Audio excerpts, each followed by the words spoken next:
The silver necklace slipped between my fingers as I gingerly checked the fastening of the lock. 78 years old, and my eyesight still allowed me to make out the smallest details. However, I have long carried a special magnifying glass with me, not out of weakness, but out of respect for my craft. Jewelry does not forgive mistakes. Mrs. Blackwood, the client from Park City, has arrived. Laurel, my assistant, a woman in her 50s who had worked with me for the past 15 years, said quietly. Show her into the small living room, I said, not looking up from my necklace. And get us some tea. The Chinese oolong I brought back last month. Blackwood Jewelry was in an old Victorian mansion in the heart of Salt Lake City. My late husband, Hope, had purchased the building for next to nothing in the 70s, when real estate in the area was worth pennies. Now the property was worth several million. The first floor was a store, the second a workshop and office, and the third floor was where I lived, preferring to be close to my life's work. Carefully placing the necklace in its velvet case, I smoothed the folds of my ivory suit and headed toward my client. Elegance is a weapon that only gets sharper with age if you know how to use it. Mrs. Abigail Royce was the wife of an oil tycoon, one of those rich women who come to Salt Lake City for the ski season and spend more on jewelry than the average family spends on a year's mortgage. Vanessa, darling, it's so good to see you, she chirped as I entered the room.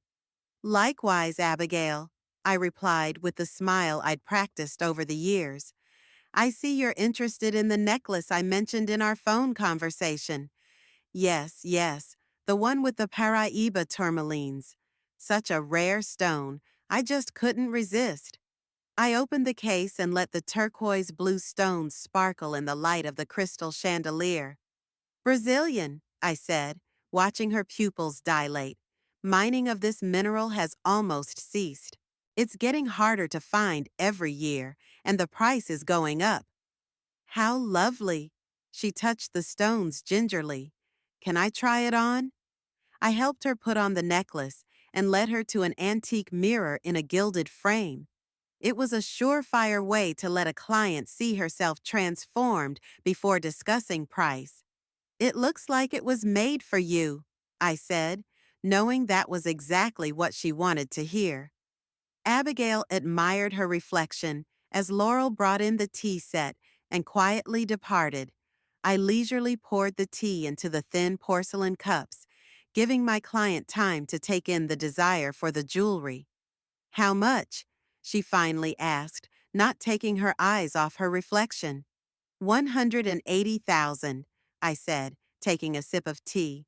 She flinched a little, but not too much, so I judged her ability to pay correctly. That's a substantial sum.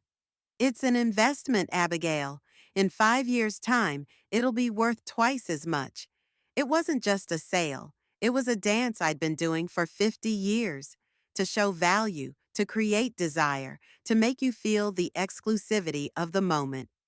By the end of our tea party, the necklace was sold, and I received an email confirmation of the funds transfer to the company account. As the door closed behind Abigail, I allowed myself a few seconds of pleasure. Not the money, though; the profit was more than worth it, but the process itself. At 78, I still felt that satisfaction of a masterfully executed transaction. Congratulations, Mrs. Blackwood. Laurel took the tea set. It was a wonderful sale. She's had her eye on that necklace for a while. I headed toward my office. Please prepare the insurance papers and the certificate of authenticity. And close the store for lunch. I want to go over the quarterly reports. In my office overlooking the snow-capped mountains, I felt in my element. Everything here was functional: an antique oak desk, a comfortable leather chair, a state-of-the-art computer, and a huge safe built into the wall. The only personal element was a photograph of Hope, a black and white portrait of him standing outside our first store, which we'd opened 52 years ago. See, you old fox, I whispered, looking at the photo. We didn't go wrong with this property. Hope died 8 years ago of a heart attack, leaving me alone to run the empire we'd built together. Many people expected me to sell the business and retire, a typical expectation from a widowed woman my age. Instead, I doubled my turnover and expanded the company.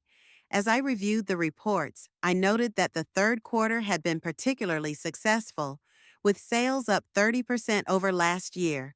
My chief accountant, Ethan, was doing an excellent job, although I still double-checked every figure. Trust but verify, that rule had become second nature to me. The phone rang, interrupting my thoughts. "Mom, it's me."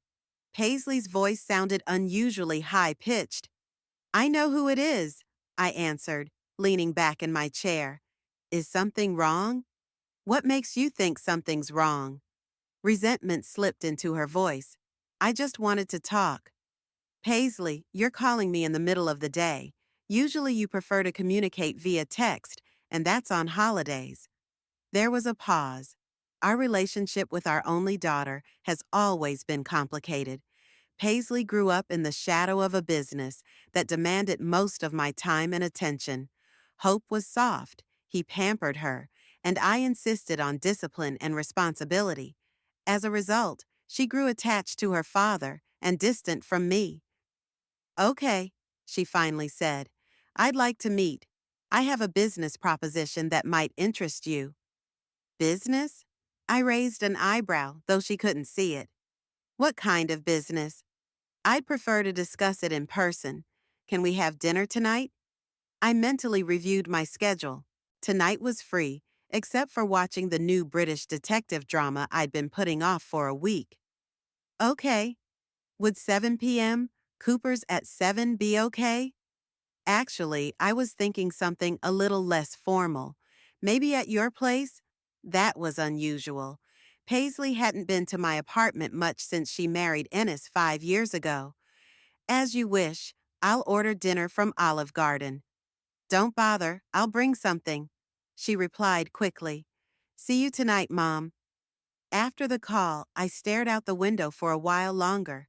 Paisley is 42, an artist by trade, but has never achieved serious recognition.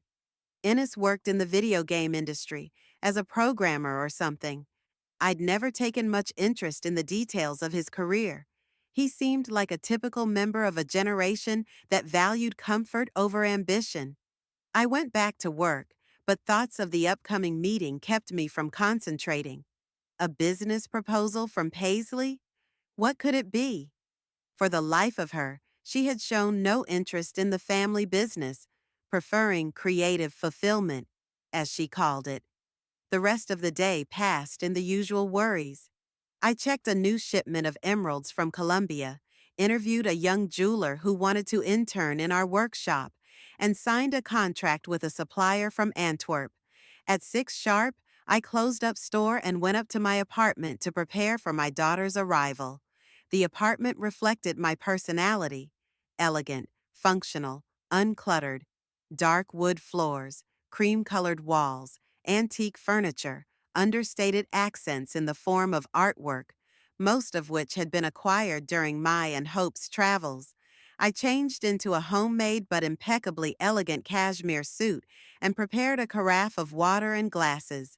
Paisley usually brought wine, but I hadn't drunk alcohol in a long time. Mental clarity was my greatest asset. At 20 minutes past 8, Paisley was always late. The doorbell rang. My daughter stood on the doorstep with a large paper bag in her hands and an uncertain smile on her face. "Hi, Mom." She leaned over to kiss my cheek, and I caught a whiff of her perfume, something floral and too intense for my taste. "Come on in." I stepped aside. "Did you bring dinner?" "Yeah, from that new organic restaurant downtown. They make amazing quinoa with vegetables and tofu." I held my breath. Paisley has gone through many phases: vegetarianism, veganism, a gluten-free diet. For the past few years, she'd been obsessed with all things organic and natural, though I doubted she really understood the meaning of those terms. We settled at the dining room table, and Paisley started pulling containers out of the bag. I noticed that she was nervous. She was rubbing her wooden bead necklace and talking too much about the weather and the recent art festival. Paisley, I interrupted her in the middle of telling her about some artist's technique working with recycled materials. You wanted to discuss a business proposition. I'm listening. She took a deep breath and set her fork aside. Yes, of course. You see, Mom, for the past 2 years, I've been developing a line of natural cosmetics. Cosmetics? I didn't hide my surprise.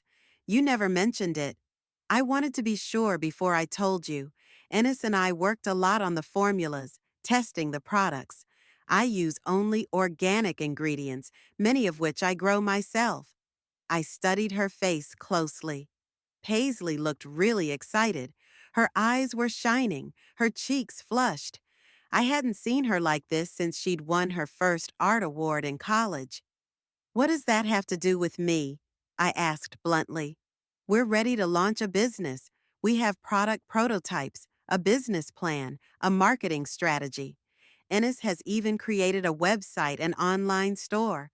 But we need investment for the first production batch, renting space, and product certification. And you want me to invest in your cosmetics business. It wasn't a question. It was a statement. Yes. She looked me straight in the eye. I know you know business better than anyone I know, and I want this to be a family business. I sipped my water, thinking about what she said. Paisley had never shown any interest in my family business, preferring to go her own way. And now, this offer. Do you have a business plan with you? Financial projections? Competitor analysis? She nodded and pulled a thick folder out of her bag. It's all in here. Ennis and I have been working on it for months. I have to study it thoroughly before I make a decision. I took the folder, feeling the weight of it. How much do you plan to raise in investment? 300,000 to start. She said it quickly, as if she was afraid I'd say no right away. The amount was significant, but not astronomical. For me, it was money I could afford to lose, though I never liked losing money. I'll consider your offer, I finally said. Give me a week to review the paperwork. The relief on Paisley's face was almost palpable. Thanks, Mom. I knew you'd at least consider the idea. The rest of the evening passed in a more relaxed atmosphere. Paisley talked about her experiments with essential oils and herbs, about testing products on friends, about positive feedback. I listened intently, noting her enthusiasm and dedication to the idea. When she left, I sat in the silence of my apartment for a long time, pondering the unexpected turn of events. Investing in my daughter's business was risky, not so much financially as emotionally. Our relationship was already fragile, and money had a way of complicating even the strongest of bonds. On the other hand, maybe this was a chance to mend the relationship. Paisley had finally found something she was truly passionate about, and if I could help her succeed, maybe it would soften the wall of alienation that had grown between us over the years. I opened the folder and began to study the documents. The business plan was surprisingly detailed. Paisley and Ennis had done some serious work analyzing the natural cosmetics market, identifying the target audience, and developing a promotional strategy. The financial projections looked optimistic, but not unrealistic. Closing the last page, I walked to the window. The lights of Salt Lake City glittered at night, and the silhouettes of mountains loomed darkly on the horizon. I'd built my business from the ground up, turning a small jewelry store into a respectable company. Maybe Paisley had inherited more from me than I realized. In the morning, I woke up at 5 o'clock, as I had done for the past 40 years. Age hadn't changed my habits, only added a few extra minutes to stretch my joints before getting out of bed. In the bathroom, I took a critical look at my reflection. The deep wrinkles on my forehead, the silver hair pulled back into a neat bun, the piercing blue eyes that were probably the only thing that had remained unchanged from my youth. After studying Paisley's paperwork late into the night, I decided to call Ethan, my CFO, and set up a meeting before the store opened. His opinion was valuable to me. In our 20 years together, he'd proven his competence and dedication. At 7:30, with a cup of strong tea, I was already sitting in my office across from Ethan, a lean man of 58 with an attentive gaze behind his glasses. "What do you think?" I asked him as he finished reviewing the business plan. "The market research is thorough." He tapped his finger on a page of charts. "The natural cosmetics segment is indeed growing at about 15% annually. As for the financial model," he turned a few pages. "The revenue projections are optimistic, but not unrealistic. However, there are a few points that concern me." "Go on." "First, they didn't account for the seasonality of sales. In the cosmetics industry, this is a significant factor. Second, the marketing budget seems insufficient to launch a new brand. And third, there's no clear plan to scale production if demand exceeds expectations." I nodded. Ethan had identified exactly the issues that I had also noticed. "What about the risks?" "The main risk is competition. The market for natural cosmetics is crowded. It's hard for new players to break through, especially without significant marketing investment or a unique offering." "Thank you, Ethan. You were helpful, as always." After he left, I stared out the window for a long time. Paisley was supposed to be here by 9 o'clock for a more detailed discussion. I was going to ask her tough questions, not to crush her dreams, but to see how seriously she'd prepared. At 9:10, late again, there was a knock on the door. Paisley walked in, not alone this time, but with Ennis. This surprised me a little. Usually my son-in-law avoided face-to-face meetings, preferring to communicate through Paisley. "Good morning, Mrs. Blackwood." Ennis held out his hand. His palm was soft with a barely perceptible handshake, a quality I'd always despised in men. "Ennis," I nodded, gesturing for them to sit down. "I wasn't expecting to see you." "We thought it would be appropriate to discuss this together," Paisley interjected. "After all, this is our project together." Ennis was a tall, thin man with thinning brown hair and a beard that I thought was a compensation for his receding hairline. At 45, he looked younger than his years, but there was something indefinable about him that always made me vaguely suspicious, perhaps an overly compliant nature or a habit of avoiding a direct gaze in conversation. "I've studied your business plan," I began, shifting my gaze from one to the other. "Pretty impressive for a budding entrepreneur. However, there are a few issues that need clarification." The next hour passed in intense discussion. I asked questions about the manufacturing process, quality control system, and go-to-market strategy. Paisley answered questions about the products with enthusiasm and knowledge. She really immersed herself in the topic, studied the properties of the ingredients, tested dozens of formulas. "Our main difference is the use of rare alpine herbs, which are almost never found in mass-produced cosmetics," she explained, laying out product samples on the table. "I cooperate with a small farm in Montana, where these herbs are grown in ecologically clean conditions." Ennis, on the other hand, handled financial and technical matters. He developed an online platform to sell the products and an inventory accounting system. "We're planning to start with online sales," he said, showing a prototype of the site. "This will minimize startup costs and reach a wider audience." I watched their interaction closely. Paisley was constantly seeking Ennis's approval, casting brief glances at him after each answer. He, on the other hand, kept a confident demeanor, occasionally interrupting her to clarify details. There was something unequal about their dynamic, and it bothered me even more than some of the gaps in the business plan. "What about the long-term strategy?" I asked, interrupting Ennis in the middle of an explanation about search engine optimization. "Let's say the first year is a success. What's next?" They answered this question less confidently. It was obvious that their planning didn't extend far beyond the initial launch horizon. We were thinking of expanding the product line, Paisley began. Perhaps enter the hair care segment or opening a physical store downtown, Ennis interrupted her, with a demonstration area where customers can try the products. And who would run that store? Do you have retail experience? Ennis blushed slightly. No, but we can hire an experienced manager. At what expense? There's no line item in your financial plan for additional staff after the first year. Ennis opened his mouth to reply, but Paisley put her hand on his wrist. Mom's right, she said calmly. We need to work out the long-term strategy in more detail. Perhaps you could help us with that?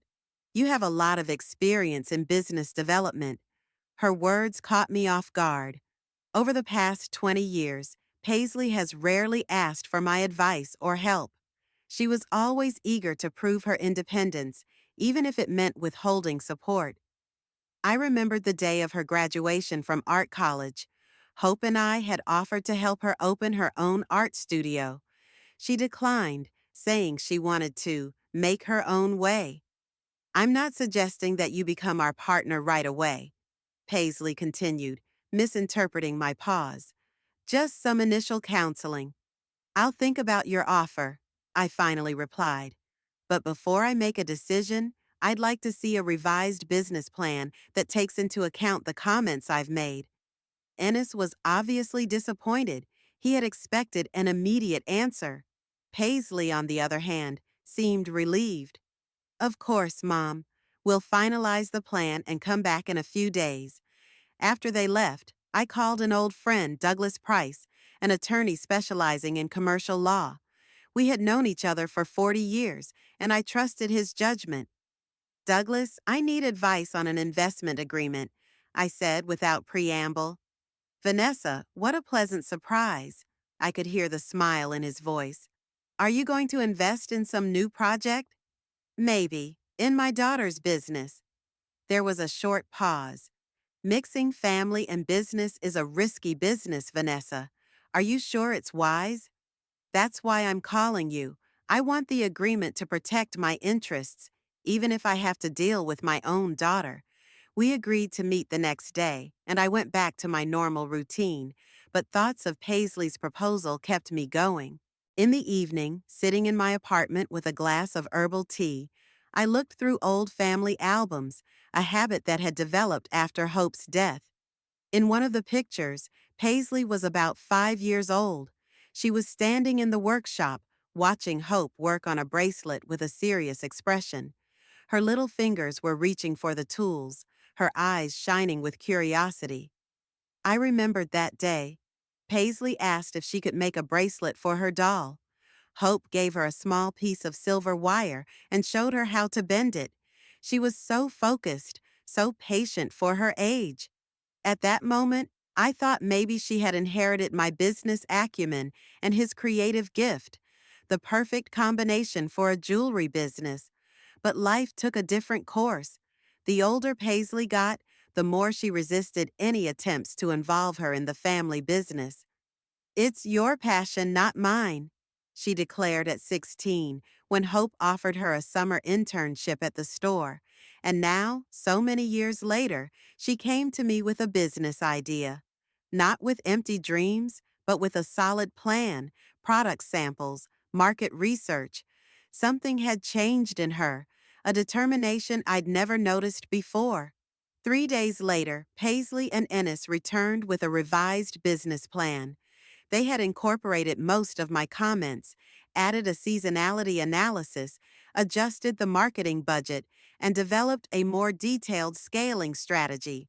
We also prepared a contingency plan, Paisley said, pointing to the relevant section, including a contingency fund to cover 6 months of operating expenses if revenues come in below projections.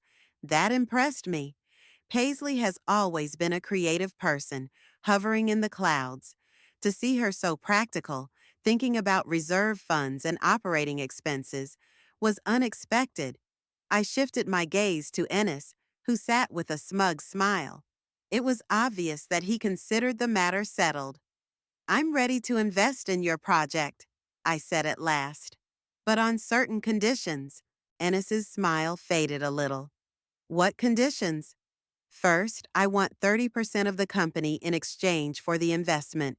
Second, I must have veto power over all major financial decisions. And third, I want regular monthly cash flow statements. Ennis visibly tensed. 30% is too much for an initial investment. We were thinking 10, 15 at the most. Then you should go to a bank for a loan, I argued, or venture capitalists who'd ask for a controlling interest. Paisley touched her husband's arm. Ennis, Mom's right. We don't just get the money. We get her experience, her connections, her reputation. 30% is fair. Their brief, silent exchange of glances spoke volumes. Ennis was clearly displeased, but Paisley remained adamant. Finally, he nodded. All right, 30% and an advisory vote. Not advisory, but deciding, I insisted. On major financial matters. Agreed, Paisley said quickly, not giving Ennis a chance to object. When can we sign the documents? I've already drafted the agreement. I took out the folder that Douglas handed me. I opened it and handed them a 6-page contract in small print. You can study it now, or you can take it with you and consult a lawyer. Ennis reached for the documents, but Paisley beat him to it. We'll study it at home and get back to you, she said. A week later, we gathered in Douglas's office to sign the final version of the agreement. Ennis insisted on a few minor changes that didn't affect the substance of our arrangement, and I readily agreed to them to show my flexibility. Douglas explained each clause of the agreement in detail, especially emphasizing the section on dispute resolution. In the event of insurmountable disagreements, we agreed to binding arbitration, bypassing lengthy court proceedings. Are you sure you want to proceed? Douglas asked, looking at each of us in turn. Once the papers are signed, it will be a legally binding agreement. I'm sure, I said firmly. Yes, Paisley confirmed. Ennis paused a second longer than necessary before nodding. Yes, we're ready. We signed the documents in triplicate. Douglas stamped them with his seal and handed us each a copy. Then I pulled out my checkbook and wrote a check for $300,000 to Para Botanicals, the name of the company Paisley and Ennis had created. I officially welcome you to the world of entrepreneurship, I said, handing the check to Paisley. She accepted it with awe, as if she were holding not a piece of paper, but the key to a magical kingdom. Thank you, Mom. You won't regret this. Deep down, I hoped I would, but years of business had taught me never to take wishful thinking for granted. I'd invested in their company not so much because I believed in the product, although it wasn't bad, but because I wanted to give Paisley a chance to prove himself. And I have to admit, there was another reason I wasn't going to voice. The investment gave me the legal right to control how they ran the business. I knew all too well how quickly money could evaporate in the hands of inexperienced entrepreneurs. Now I had a tool to protect my funds and perhaps protect Paisley from her own mistakes, and from Ennis, whom I'd never learned to trust over the years. After signing the papers, we went to a restaurant to celebrate the deal. Over lunch, Paisley talked passionately about her plans, renting a small production facility, buying equipment, hiring her first employees. We plan to launch in 2 months, she said, her eyes shining with enthusiasm. We'll start with a basic line of 5 products, and then we'll expand gradually. Ennis seemed relaxed after a few glasses of wine. You know, Vanessa, he said, addressing me by my first name, I've always admired your business acumen. Paisley told me so much about how you built your company from the ground up. I could barely contain my surprise. Paisley rarely talked about me in a positive way, especially about my business acumen. Did she? I looked at my daughter. She was blushing slightly. Of course she did. I've always respected what you've accomplished, Mom. It's just, I just needed to find my own way, you know? In that moment, there was a spark of understanding between us. Perhaps for the first time in years, we really saw each other, not through the lens of old hurts and disappointments, but as we had become. As dinner drew to a close, I caught myself feeling something akin to optimism. Maybe this partnership would actually bring us closer together. Maybe Paisley had finally found her calling. Maybe I was wrong about Ennis, but in the back of my mind, an anxious little voice kept whispering that things were going too smoothly. In my long life, I'd learned one important truth. When something seems too good to be true, it usually is. Nevertheless, I decided to give them a chance. After all, 300,000 was a price I was willing to pay for the chance to have a relationship with my only daughter. And if some of that money went toward teaching her a lesson in business and life, well, that would be a worthwhile investment. For the next 6 weeks, I watched Paisley's business grow with increasing interest. They rented a small space in an industrial area on the outskirts of Salt Lake City, 2 floors with a production area downstairs and an office upstairs. I traveled there several times to check on the progress, and each time I saw a noticeable change. The first week, the space was nearly empty, just a few desks and shelving units. By the third week, the equipment for mixing and pouring cosmetics was in place, sterilization boxes were set up, and shelves full of containers full of dried herbs and jars of essential oils lined the walls. The air was scented with lavender and rosemary, a scent I liked more than I expected. We have all the necessary certifications, Paisley proudly announced during one of my visits, showing me the framed documents on the wall. And we hired 2 specialists, a cosmetic chemist and a production technologist. I met the new employees, young women with specialized education and work experience in large cosmetic companies. They talked about the project with genuine enthusiasm, which made a good impression on me. I've never worked in a company where there is so much freedom for creativity, said one of them, Raven, showing me the lab where they were testing new formulas. Usually everything is determined by marketers, and here we can really focus on the quality of the ingredients. I tried to stay out of the day-to-day operations of the company, but I regularly reviewed the financial reports Paisley sent me every Friday. Overall, they were sticking to budget, although there were some slight overspending on equipment purchases, offset by savings on marketing. That bothered me a bit. You've cut your advertising budget by almost 30%, I remarked during one of the meetings. How do you plan to attract customers? We have a new strategy, Ennis replied with a cocky smile. We have made arrangements with several social media influencers. They will advertise our products in exchange for free samples and a small percentage of sales. I raised an eyebrow skeptically. And you're sure this will bring in enough customers? Absolutely. Ennis straightened up in his chair. One of these girls has over 100,000 subscribers specializing in natural lifestyle. That's exactly our target audience. I didn't argue, but made a mental note to monitor marketing metrics more closely. Advertising through influencers could be effective, but relying too much on one channel was risky. By the end of the second month, the website was up and running. The first batch of products had been produced and shipped to influencers.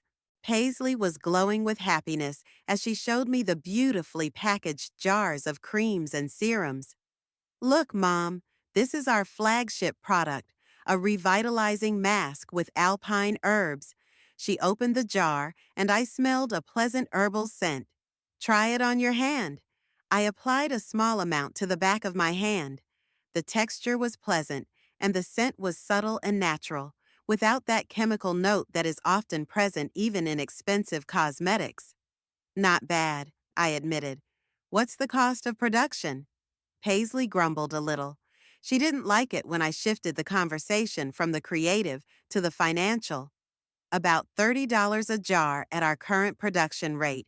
We plan to sell it for $95. That's a good margin, I nodded. But will you be able to maintain the quality of the ingredients as you increase the volume? Sure, said Ennis, who had been silently looking at something on his tablet. We are already negotiating long-term contracts with suppliers. At that moment, I noticed that Ennis was increasingly taking the lead in the conversation, answering questions directed at Paisley. And more disturbingly, she didn't seem to mind this. The first orders started coming in 2 weeks after the site was launched. The number was modest but steady, about 25 orders a day. Then one of the influencers posted a rave review, and sales jumped to 100 orders daily. I suggested hiring additional staff to handle the increased volume. There's no rush, Ennis objected. We're doing fine on our own. Why increase personnel costs when you can put a little extra effort into the startup phase? Tightening up is one thing, but burning out is another, I pointed out. Paisley already works 16 hours a day. That's normal for a startup, he countered. Everyone starts out that way. Paisley looked exhausted, with dark circles under her eyes, but there was a fire in her eyes that I hadn't seen before. She was in love with her business, and that passion kept her going. I'm fine, Mom, she said when we were alone. I've never felt more alive. In the third month of the company's operation, I noticed the first warning signs. The monthly financial report came a week late, and when I received it, it was far less detailed than previous ones. I called Paisley. What happened to the report? Where's the breakdown by expense category? And why is there no cash flow? I'm sorry, Mom. We had a lot of work to do. Her voice sounded tired.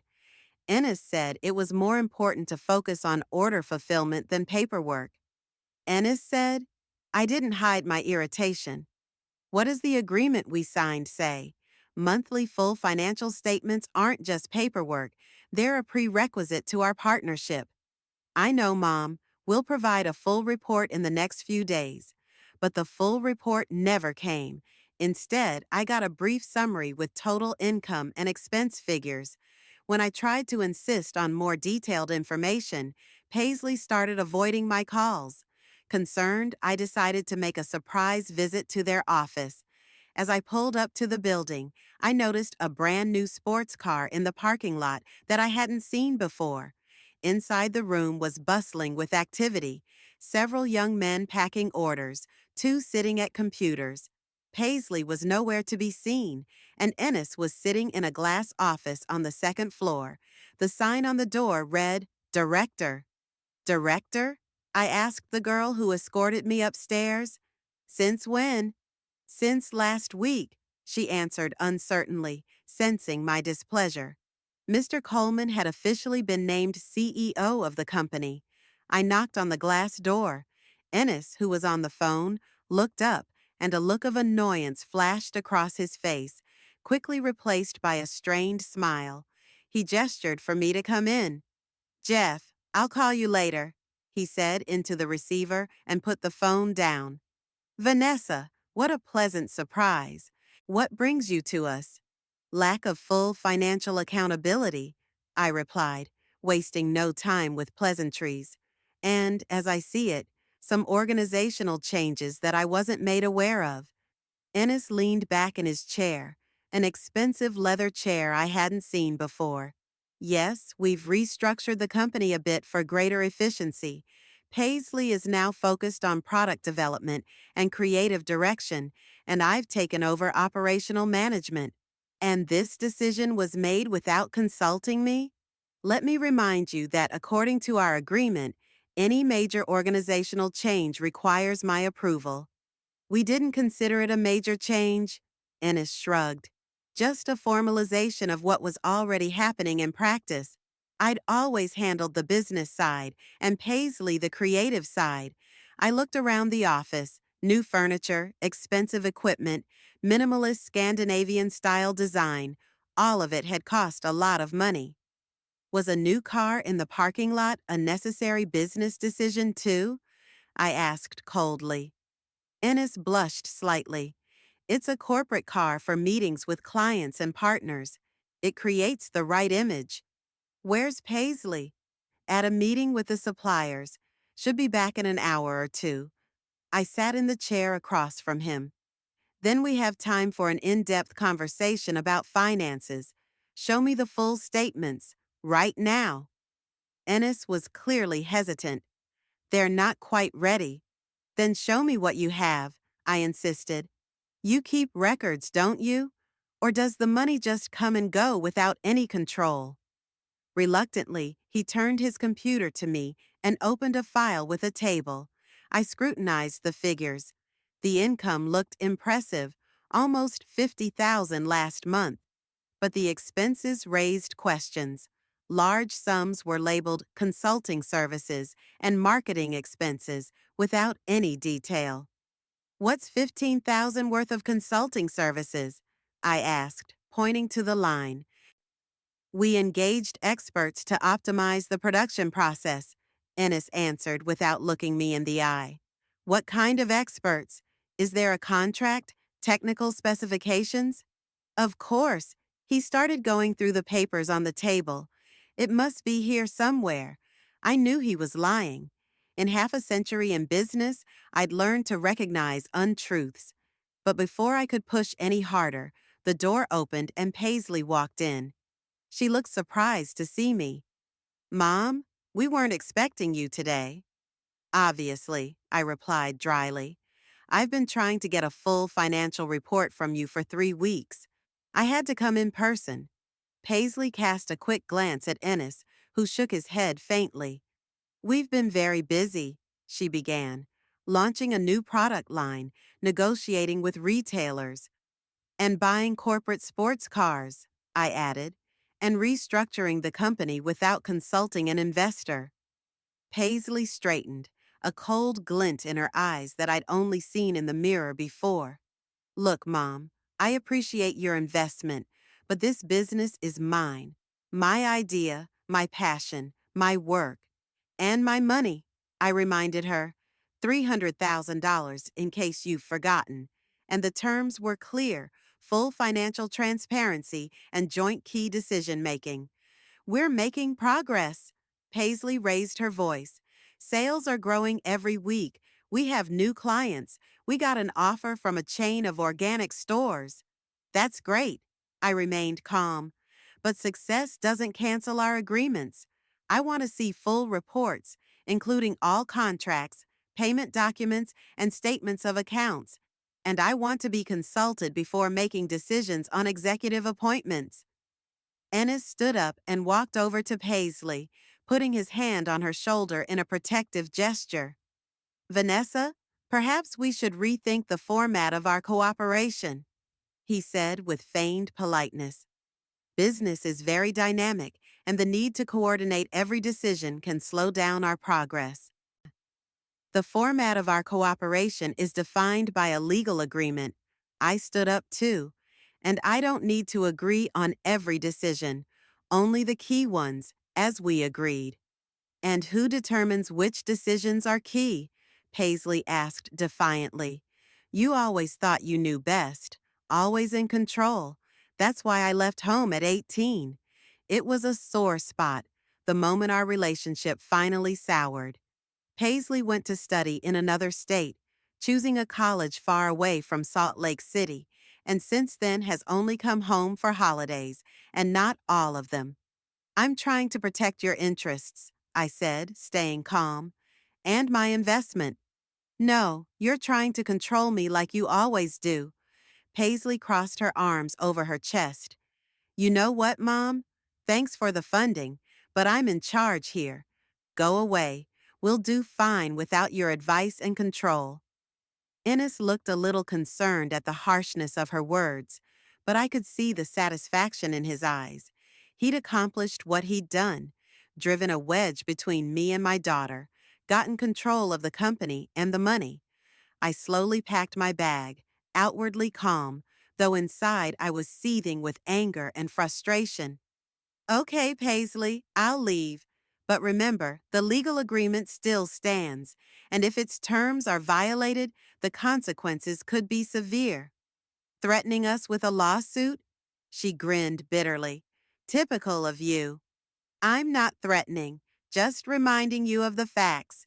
I headed for the door, but stopped and turned around. And one more fact, you have no idea how dangerous it is to exclude a man with 50 years of business experience. With those words, I walked out of the office, down the stairs, and into my car. Only there, alone, did I allow myself a brief moment of weakness, a few deep breaths to calm the trembling in my hands. Paisley didn't know, and couldn't have known, that I had foreseen this turn of events from the beginning.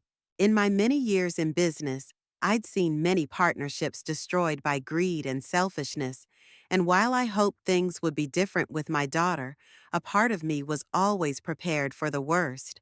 That's why I prepared a plan in advance, a meticulous, detailed plan that now had to be put into action. I wasn't going to take revenge. Revenge is too petty a feeling for a woman of my age and position. I was just going to teach him a lesson. As I started the engine, I mentally went over the steps I'd taken over the past weeks. Secret meetings with key suppliers, a conversation with their main client, the owner of a chain of organic stores, inconspicuous clauses in contracts that Ennis apparently hadn't bothered to read carefully. 3 days, just 3 days, and everything they'd built would crumble like a house of cards. And then maybe Paisley will finally realize that business isn't just creative ideas and pretty jars of cream. It's about responsibility, attention to detail, and, most importantly, choosing the right partners. Back home, I poured myself a cup of herbal tea and settled into a chair by the window. Outside, dusk was falling, and the lights of Salt Lake City were slowly coming on, coloring the skyline. At times like this, I often thought back to the past, a time when Hope and I were just starting out, full of ambition and hope, just like Paisley was now. I picked up an old photo album I rarely opened. On the first page was a picture of me holding Paisley's newborn baby. I was 36 at the time, a late-term baby, the only one I'd managed to carry after 2 miscarriages. I looked at the baby with an expression of awe, as if I couldn't believe she existed. The first few years were filled with harmony. Paisley grew up an inquisitive, fun-loving child. She loved coming to the store after school, sitting in the back room and painting while Hope and I worked. Sometimes I'd let her help arrange the jewelry in the display case, and she'd approach it with surprising thoroughness for a child. After flipping through a few pages, I stopped at a picture of Paisley at the age of 12. She was standing in front of her first painting exhibited at the school art fair, a vibrant landscape of the Utah mountains. Her smile shone with pride, and her eyes, the same eyes that today looked at me with cold determination, beamed with happiness. It was then that the first cracks in our relationship began.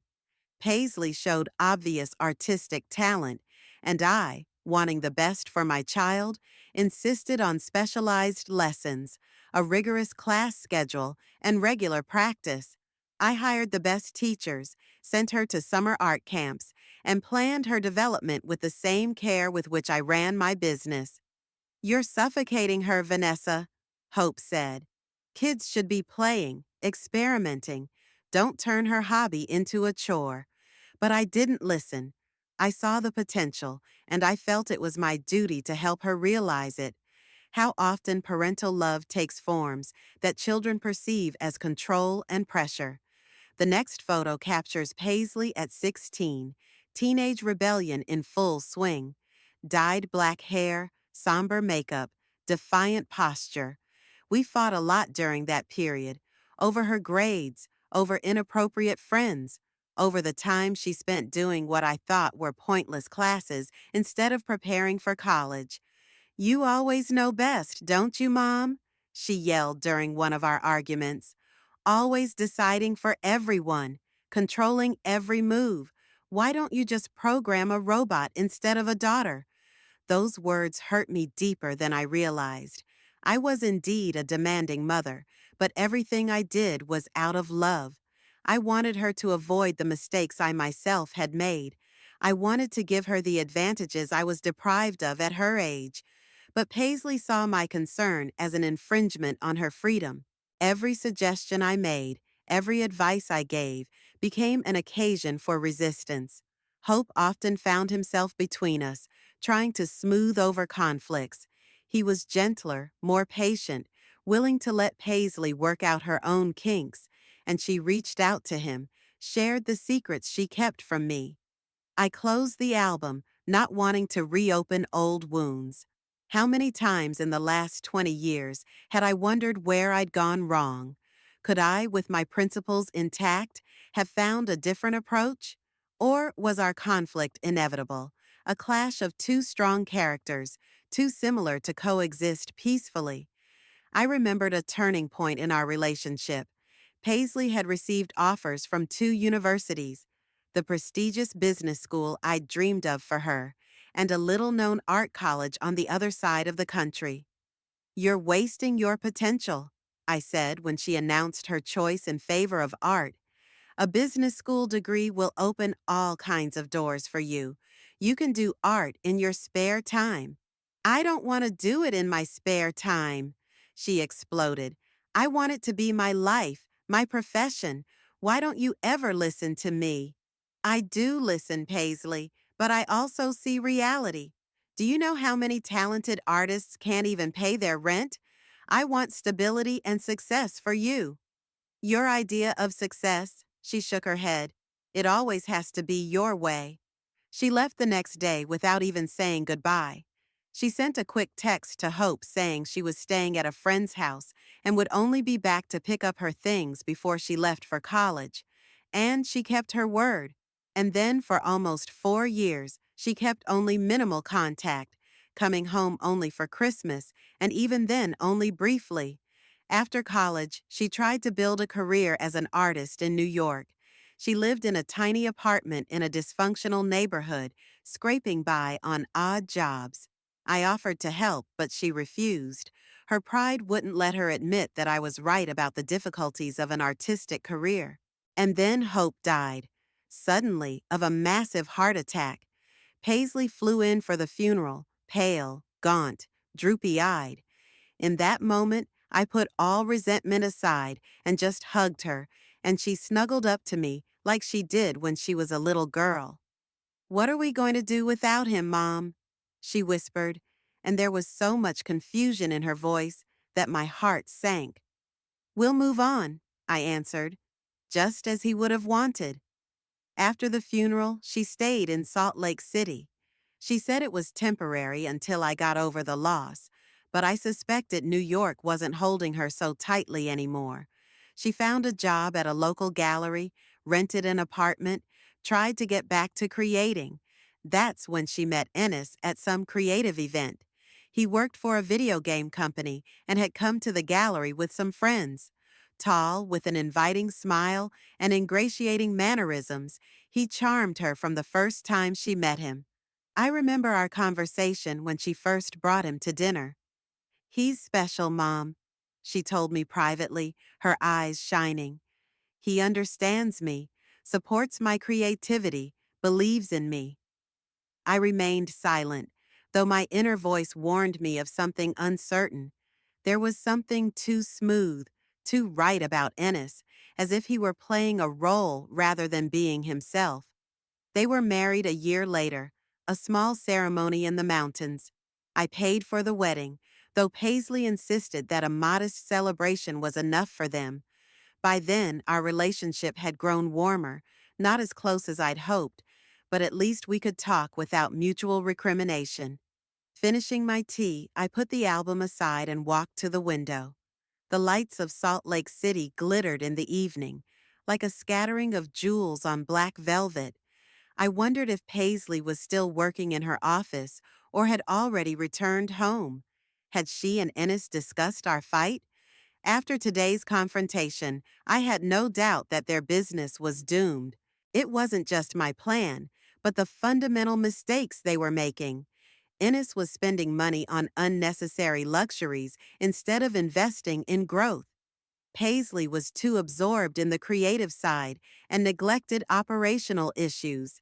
And together, they created a toxic dynamic where the ambition of one was fueled by the insecurity of the other. I walked over to my desk and opened my laptop. For the past month, I'd kept meticulous records of every action Ennis and Paisley had taken, every decision they'd made without my knowledge. There was a clause in our investment agreement, the one Douglas had drawn up, that gave me the right to an emergency audit in case of suspected misuse of funds, and I was going to exercise that right. But that was just a formal justification. The real plan was much more subtle. 3 days ago, anticipating a development, I'd met with Oliver Stone, owner of National Choice, a chain of organic stores, who was negotiating with Paisley to put her products on their shelves. Oliver has been a longtime client of mine. I helped him choose his engagement ring 2 years ago, and he has come to me for every significant gift for his wife since. Vanessa, what a nice surprise, he greeted me in his office. To what do I owe the pleasure? I came to talk about Para Botanicals, I said bluntly. My daughter's company. His face brightened. Oh, yes, we're just about to sign a contract with them. Excellent products, completely in line with our philosophy of naturalness. Unfortunately, Oliver, I have reason to believe that not everything is as natural as it seems. I paused. As an investor in the company, I recently discovered that some of the ingredients are not sourced from the same supplier that is listed on the certificates. It wasn't exactly a lie, but it wasn't the complete truth either. I did notice discrepancies in the documentation, but they could have been a simple mistake. However, my goal justified this little manipulation. Are you sure? Oliver frowned. That's a serious accusation. Our clients trust us. I'm conducting my own investigation. I lowered my voice confidentially. I'd like you to hold off on signing the contract until it's finalized, a week at the most. If everything turns out to be in order, you'll just continue to cooperate. If not, I was meaningfully silent. Oliver drummed his fingers on the table as he considered my words. Okay, Vanessa, given our long relationship, I'll make it up to you, but only for a week. After my meeting with Oliver, I went to see Ryan Fisher, the owner of the Montana farm that grew the rare alpine herbs that were the basis for marketing Paisley's products. The farmer was surprised by my visit but hospitable. Mrs. Blackwood, he shook my hand with his huge calloused palm. Paisley didn't tell me you were coming. It's an unofficial visit. I smiled. I wanted to see for myself where the ingredients for our products are grown. Ryan proudly showed me his plantation, a well-tended bed of herbs, protected from the wind and sun by special canopies. He told me about the organic growing methods, the strict quality control, the manual harvesting of each plant. We have an exclusive contract with Para Botanicals, he said as he led me between rows of lavender. It guarantees stability for my farm. Exclusive? I feigned surprise. You mean you don't supply these herbs to anyone else? That's right, Ryan nodded. It was Mr. Coleman's idea. We get guaranteed sales, and they're a unique ingredient that can't be found in the competition. And what happens if Para Botanicals can't buy back all the products? For example, if they run into financial difficulties? Ryan frowned. There's a minimum purchase clause in the contract. If they violate it, we have the right to sell the herbs to other buyers, but Para will have to pay a fine equal to the value of the undelivered volume plus 20% on top. I mentally smiled. This clause was a key element of my plan. Ennis, in his arrogance, had signed a bonded contract without realizing that anything could go wrong. What's the minimum purchase? $50,000 a month, Ryan answered. Plus a penalty, that's $60,000 if they completely refuse to deliver. I did the math. The last report showed that the company had about $70,000 left in its account. One missed payment to the farmer, and they'd be on the verge of bankruptcy. The next step was to talk to Lillian James, a popular beauty blogger with 500,000 followers. It was her rave review that led to a surge in sales of Para Botanicals. I contacted her through a mutual friend and invited her to tea at my store. It's such an honor to meet you, Mrs. Blackwood. Lillian, a fragile girl with flawless skin, looked genuinely excited. Paisley has told me so much about you. I hope not too many bad ones, I joked, pouring her tea. Not at all. She says she inherited your business acumen. Lillian accepted the cup. Without her, Para Botanicals would never have succeeded so quickly. I steered the conversation in the right direction, asking Lillian about her impressions of the products, the reaction of her subscribers, and her plans for future cooperation. Gradually, I got to the point. You know, Lillian, I said, as if by the way, I've heard some disturbing news from the suppliers of Para. There have been some, discrepancies between the product's claims and the actual ingredients. Lillian's eyes widened. You mean the cosmetics aren't all natural? I'm still investigating, I replied evasively. But as an investor in the company, I feel a responsibility to consumers and to respected experts like you, whose reputations could be damaged by association with a product of dubious quality. Lillian set the cup on the table, her hands trembling slightly. I always choose brands to recommend very carefully. My subscribers trust me. If it turns out that I've advertised unnatural cosmetics as organic, that's why I've decided to warn you in confidence. I covered her hand with mine. Perhaps you should refrain from publishing anything new about Para until the review is complete? She nodded decisively. Thank you for your honesty, Mrs. Blackwood. I appreciate it. On the way back to the store, I felt a mixture of satisfaction and sadness. All the strings had been pulled.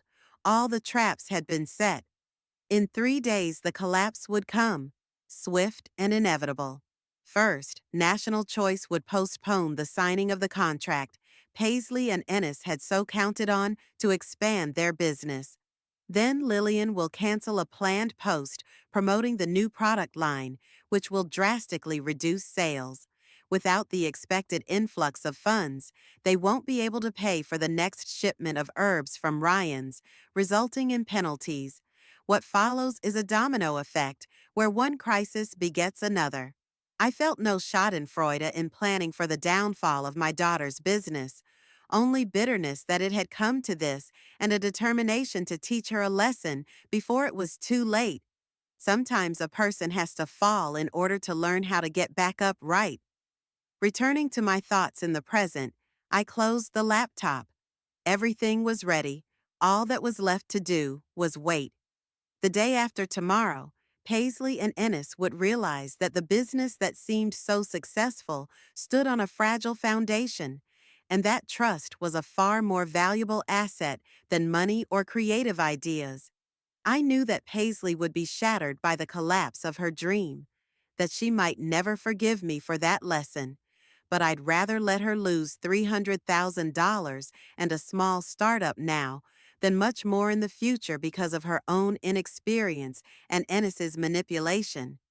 I was willing to be the villain in her story if it would protect her from a worse fate. After all, isn't that what a mother's love is all about? Doing whatever is necessary to protect her child, even if the child doesn't realize it? Even if you have to pay for it with your own happiness and relationships?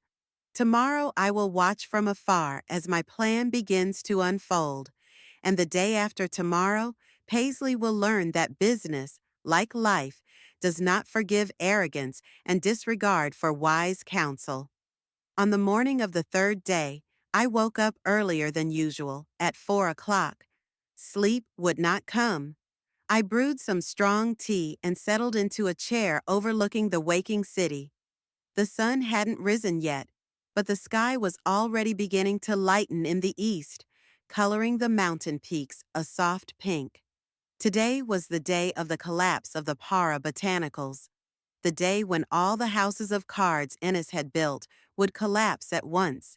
I didn't feel joy, rather a heavy sense of inevitability, like a surgeon preparing for a difficult but necessary operation. At 8 o'clock, I hailed a cab to the business center where Paisley and Ennis's office was located. I hadn't planned to go inside, but I wanted to be close by, observing from afar. At a small cafe across the street, with a cup of coffee and a croissant, I took a table by the window that had a great view of the building's entrance. Paisley arrived first, around 9. She looked tired but determined. She was followed about 15 minutes later by Ennis in his new sports car. I crinkled my nose at this unnecessary waste of money, further proof of his unwise approach to business. Gradually, the employees pulled up. 2 female consultants, a delivery guy, a few other people I didn't know. The normal workday began at a regular rhythm, but I knew that this rhythm would soon be broken. The first call was due around 10 in the morning. Oliver Stone, owner of the National Choice chain, planned to inform Paisley that the signing of the contract would be postponed indefinitely due to the need for additional quality control testing. At 10:30, strike 2, Lillian James would post on her blog that she was temporarily suspending her partnership with Para Botanicals until all the circumstances regarding the composition of the products were clarified. Not a direct accusation, but enough to sow doubt among her 500,000 followers. At 11, the third and decisive blow.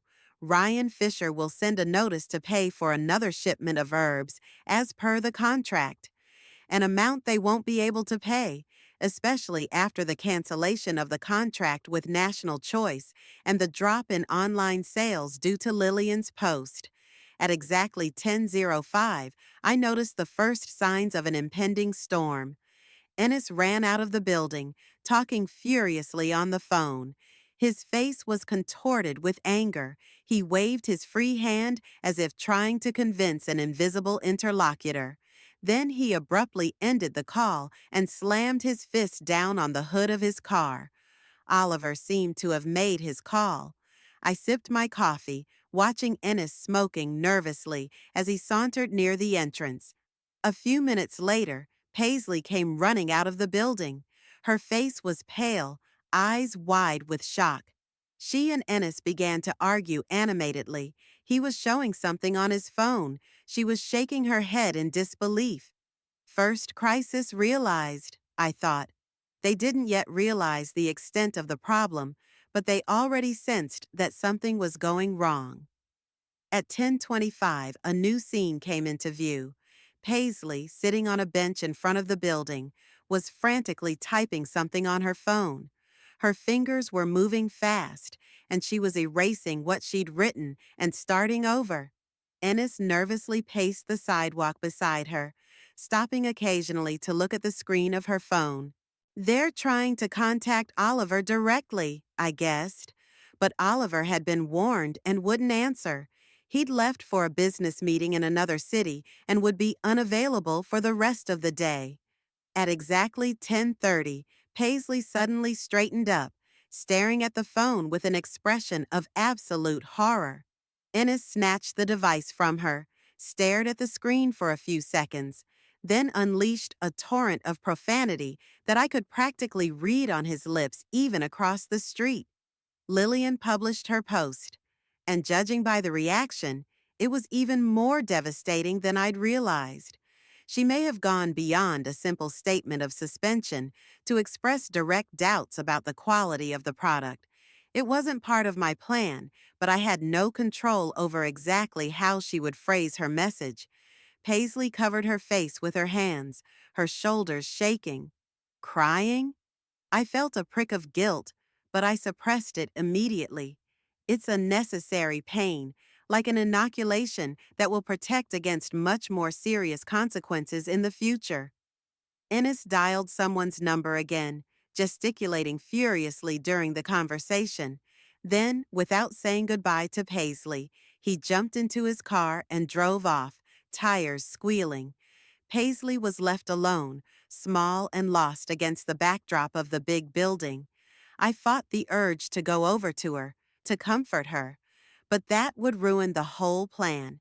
I had to stay in the shadows, letting events unfold. Paisley finally stood up and slowly walked back into the building. Her gait, usually light and energetic, was now heavy, as if she were carrying an invisible weight on her shoulders. I ordered more coffee and prepared to wait for the next act of drama. At 11:05, I saw a courier entering the building. He was carrying a folder of paperwork, a notice from Ryan Fisher, demanding payment for a delivery within 24 hours. The harsh terms of the contract Ennis had so flippantly agreed to were now turning against them. Time dragged slowly. I ordered a light lunch, continuing to watch. Soft music played in the cafe. People came and went, immersed in their daily routine. None of them were aware of the drama unfolding in the building across the street. Around noon, the unexpected happened. Douglas, my lawyer, whom I had asked to be prepared for possible legal complications, appeared at the entrance to the business center. He wasn't supposed to intervene, just observe from afar and be in touch if his help was needed. But it looked like Paisley or Ennis had decided to approach him on their own. Douglas entered the building and disappeared from sight. I tapped my fingers nervously on the table. This wasn't part of the plan. What were they up to? Around 1 o'clock, Ennis appeared outside the building, but not alone. He was accompanied by a tall man in an expensive suit I didn't know. They talked animatedly about something, then shook hands and parted. The man got into a black executive car and drove away, and Ennis, visibly cheerful, hurried inside. I felt uneasy. What's going on? Had Ennis found a way out of the situation that I hadn't foreseen? My phone vibrated, a message from Douglas. They're looking for emergency funding. They're offering 50% of the company for $500,000. I frowned. So Ennis is trying to get an investor to plug the financial hole. Smart, but it was unlikely that anyone would be willing to invest $500,000 in a company on the verge of collapse, especially since I'd made sure to spread certain rumors in the Salt Lake City business community. At 2 o'clock in the afternoon, Paisley came out of the building, accompanied by Douglas. They were talking, Paisley looking anxious but determined. Douglas explained something, showing documents in a folder. Then they said goodbye, and Douglas headed straight for the cafe where I was sitting. "They're in a panic," he said without preamble, sitting down across from me. "Ennis is trying to find an investor. Paisley wants to know if she can contest the contract with the farmer." "And what did you tell her?" I asked, even though I already knew the answer. "The truth. The contract is ironclad, almost impossible to challenge." Douglas shook his head. "She asked if you knew about the situation." "E?" I told her I wasn't authorized to discuss the affairs of my other clients. He looked at me carefully. "Vanessa, are you sure you want to follow through on this? They're on the verge of bankruptcy." "That's exactly what I'm trying to do," I said firmly. "Sometimes you have to let things burn to the ground before you can start over, on a healthy foundation." Douglas sighed. "They might guess your part in all this." "Let them guess." I finished my coffee. "The important thing is that they learn their lesson." After Douglas left, I continued my surveillance. Over the next few hours, a crisis was clearly brewing in the office of Para Botanicals. Employees came out in groups, animatedly discussing something, their faces showing concern. Delivery couriers were going in and out more frequently than usual. Ennis ran outside several times to make phone calls, his face growing increasingly tense. At 16:30, another stranger appeared outside the building, a large man in a strict suit. He went inside and came out 15 minutes later with Ennis. They exchanged a handshake, but it was obvious from their body language that the conversation was not pleasant. Ennis looked dejected, his shoulders slumped. "The investor said no," I guessed. No wonder. Who would invest in a company with a questionable reputation, no contracts with retailers, and a bonded supplier? At 17 o'clock, I got another text from Douglas. They're looking for money anywhere. Ennis called 3 banks, all rejected. I didn't reply. The plan was working even better than I expected. Banks wouldn't give an emergency loan without collateral, especially after the calls I'd made to bankers I knew yesterday, telling them about Para Botanical's dubious financial situation. By 7 p.m., the office was nearly empty. The last employees had left. The lights in most of the windows were out. Only one office on the second floor, Ennis's office, continued to have a light on. I saw 2 figures, Paisley sitting at her desk with her arms around her head, and Ennis pacing nervously around the room. I paid and left the cafe. Enough observations for today. Tomorrow would be the denouement. They wouldn't be able to pay for the shipment. The penalties would kick in, and the company would officially be on the verge of bankruptcy. But fate had it differently. Just as I was about to get into a cab, the door to the business center opened, and Paisley jumped out. Her face was contorted with anger and despair. "Mom!" she screamed when she saw me. "I knew I'd find you here." I froze, not knowing what to say. This confrontation wasn't supposed to happen today. I had planned to meet her only after the company had completely collapsed, when she would be more receptive to the lessons. "Paisley?" I tried to remain calm. "What are you doing here at this late hour?" "Don't pretend." She ran up to me, her eyes burning with rage. "It was you. You set this whole thing up. Oliver, Lillian, that damned contract with the farmer." "I don't know what you're talking about." I lied, but not convincingly. "Stop it!" She was almost shouting. Douglas spoke up. "He said you asked him about the consequences of breaking the contract 2 weeks ago. You planned this whole thing from the beginning, didn't you?" I sighed. Douglas. Paisley must have pushed him harder than I thought. "Let's not discuss this outside," I said, glancing around. A few passers-by were already watching us curiously. "No, we're going to discuss this right now." Paisley was out of her mind. "You ruined everything we built. You ruined my dream." "Why? Out of revenge? Out of jealousy? Because I didn't want to do things your way?" "Out of love, Paisley," I answered quietly. "Out of concern for you." That was the wrong answer. Her face contorted even more. "Love? You call that love?" She laughed bitterly. "You always said that when you controlled my every move, when you destroyed everything that was important to me. That's not love, Mother. It's an obsession with control." "Paisley, listen." I tried to take her hand, but she yanked it away. "Ennis is driving the business to failure. He's spending money on unnecessary luxuries, signing unprofitable contracts, not keeping proper records. I merely hastened the inevitable." "You don't know him," she screamed. "You've always hated him just because I chose him. He supported me when you only criticized me. He believed in me when you doubted. He's using you, Paisley." I tried to speak calmly, even though I was seething inside. "He only sees you as a way to make money. First mine, then his clients." "Shut up," she cut me off. "Don't you talk about him like that. Ennis loves me. He's the only person who really loves me." At that moment, Ennis himself came out of the building. Seeing us, he quickly came and stood next to Paisley, putting his arm around her shoulders. "What is going on here?" he asked, looking at me with undisguised hostility. "My mother," Paisley said bitterly, "admitted that she was the one who organized the collapse of our company." "I'm not surprised." Ennis grinned. "She never hid her attitude toward me, and your ability to run a business on your own." "That's not true," I countered. "I've always believed in Paisley's talent, but not in your integrity, Ennis." He tensed. "What do you mean?" "I know about your consulting services.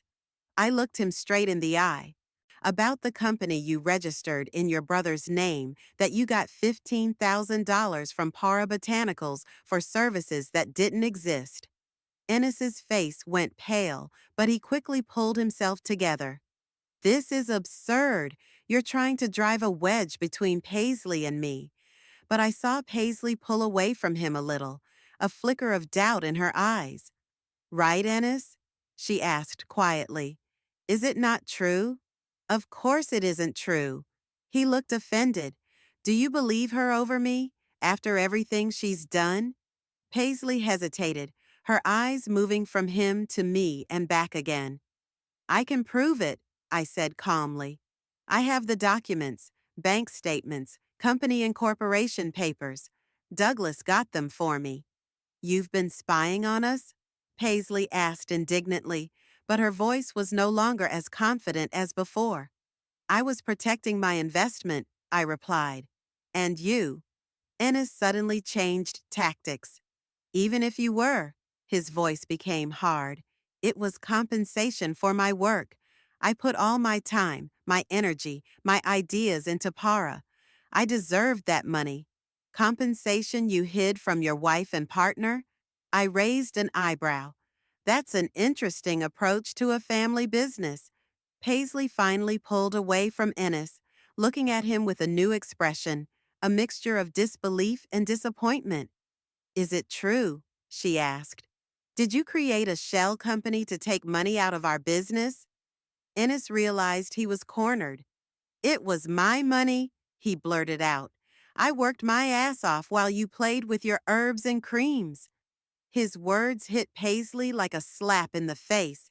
She recoiled, her eyes widening with shock. Playing? She whispered.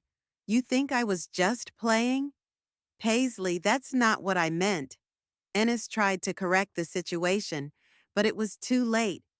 I just wanted to say, I understood what you meant. Her voice became icy. Clear enough. She turned to me, and for a moment I saw in her eyes not a grown woman, but a little girl looking for protection and comfort. But it lasted only a second. Then her face hardened again. You got what you wanted, Mom, she said bitterly. You destroyed my business and my marriage in one fell swoop. Congratulations on your victory. She turned and walked quickly away, leaving Ennis and me standing across from each other. Are you satisfied? He asked, and there was pure hatred in his voice. No, I answered honestly. I'd rather things had turned out differently. I wish you were the man my daughter deserves. You're going to regret this, he threatened. This isn't over. It is for you. I looked at him without fear. Get out of my daughter's life before I expose all your machinations. He wanted to say something, but changed his mind. He gave me one last hateful look and walked away in the opposite direction from Paisley. I was left alone on the sidewalk, feeling a strange emptiness inside. The plan had worked even better than I'd hoped. Business ruined, Ennis exposed, Paisley freed from his influence. But then, why didn't I feel satisfied? Why did the image of her face, contorted with pain, continue to stand before my eyes? I hailed a cab and drove home, thinking about the price one pays for one's actions, even if they are well-intentioned, about the fine line between protection and control, between love and obsession. Paisley was right about one thing. I did get my way. Para Botanicals will cease to exist in a few days. Ennis would lose both his business and his wife. All my plans had come to fruition exactly as I'd planned, but instead of triumph, all I felt was bitterness. Because in winning the battle, I may have finally lost the war for my daughter's heart. The week after the collapse of Para Botanicals was an oppressive silence. I didn't get any calls from Paisley, didn't see her, though every night when I came home, I kept glancing at the front door, expecting to see her silhouette. But she never came. I learned from Douglas that the company had officially declared bankruptcy. They couldn't pay Ryan Fisher's fine, and after the scandalous publication of Lillian James, online sales had plummeted to near zero. Oliver Stone finally withdrew, citing unforeseen circumstances. The staff has been laid off. The office is closed, Douglas said dryly, reviewing the documents. The residual assets will be used to repay creditors, but they will not be enough. And Ennis? I asked, trying to keep my voice neutral. Douglas pressed his lips together. Disappeared. According to my sources, he took the last of the money from the corporate account and left without telling anyone, not even Paisley. That didn't surprise me. People like Ennis always run when the ship starts to sink. But the thought of Paisley being left alone, with the weight of debt and the collapse of her dreams, hurt me, even though I was the architect of that collapse myself. On the 10th day after the bankruptcy, as I was closing up store, she showed up on the doorstep, slim, with dark circles under her eyes, but with a determined expression on her face. "We need to talk," Paisley said without preamble. I silently led her upstairs to my apartment. She declined the tea I offered her and stood in the middle of the living room, arms crossed over her chest. "Ennis is gone," she said bluntly. "Took all the money she had left and disappeared. Didn't even leave a note." "I'm sorry," I said, and it was the truth. "Was it?" Paisley grinned bitterly. "Isn't this what you wanted? To destroy my marriage along with my business?" "I wanted to open your eyes to what kind of man he really is." I sat down in the chair, pointing Paisley toward the couch. "But I didn't want to hurt you."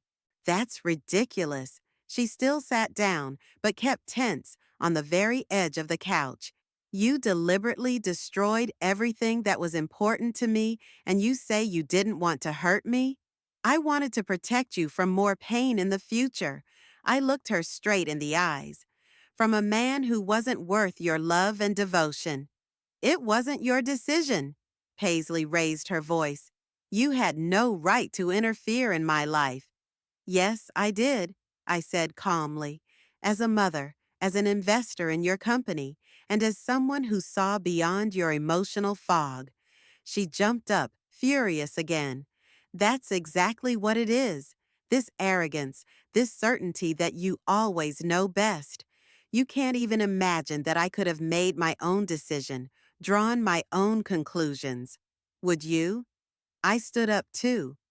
"Paisley, you turned a blind eye to all of Ennis's machinations, his profligacy, his lies. He stole from you, and you protected him. Because you loved him." Her voice trembled. "And because he was the only person who believed in me unconditionally." "He believed in you as a source of money," I said harshly. "First mine, then the investors'. As soon as the money ran out, he disappeared. That's not love, Paisley. That's parasitism." She turned away, and I could see her shoulders shudder. She was crying, but she didn't want me to see it. "That's not why I came here," Paisley said, pulling herself out of her emotions. "I came to tell you that I'm going to sue you." I raised my eyebrows in surprise. "On what grounds?" "Sabotage, willful injury to business, slander." She turned, her eyes burning with determination through her tears. "I have proof that you spread false information about the quality of our products." I shook my head slowly. "You don't have proof, Paisley, because I didn't spread lies. I merely raised reasonable doubts based on discrepancies in your own documentation. That's not slander. It's an investor's legal right to protect his interests." "And the conversation with Oliver? You turned him against us." "I advised him to do additional due diligence before awarding the contract. It's standard business practice," I said calmly, but inside I felt the pain of the confrontation. "Paisley, you're trying to accuse me of acting as a responsible investor. Any court would recognize that."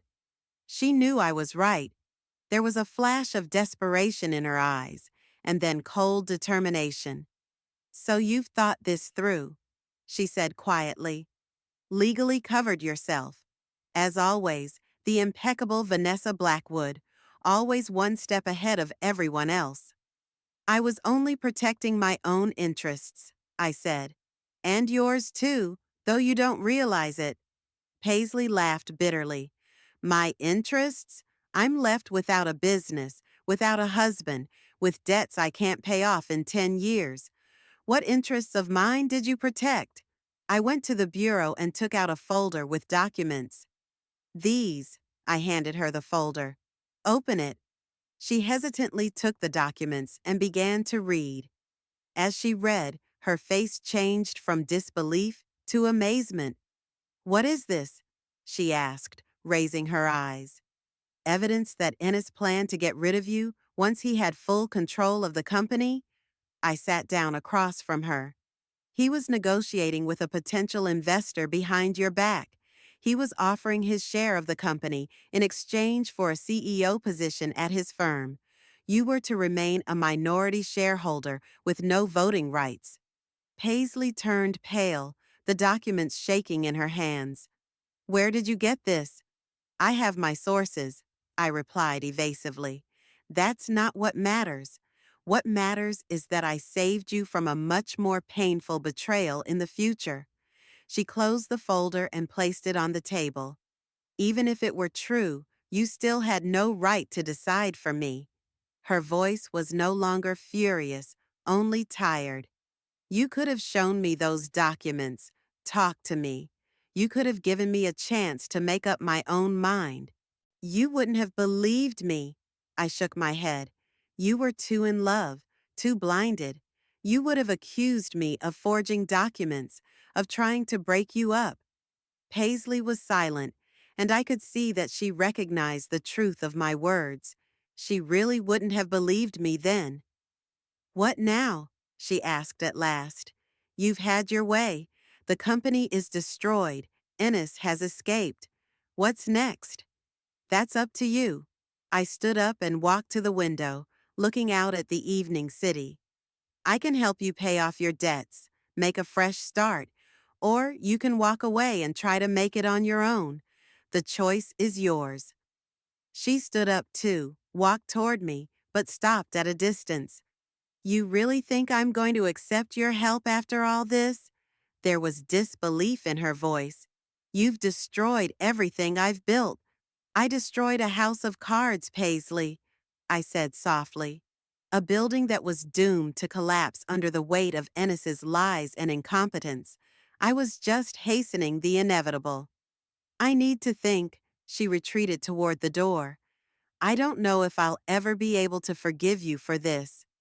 I understand, I nodded. Take as much time as you need. She left without saying goodbye, and I was left alone, staring at the closing door.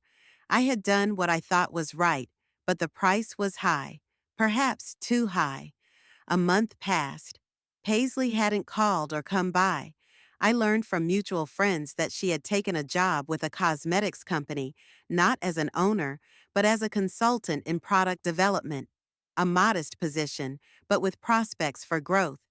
Ennis, as it turned out, went to California, where he quickly found a new life partner, the daughter of a wealthy wine grower.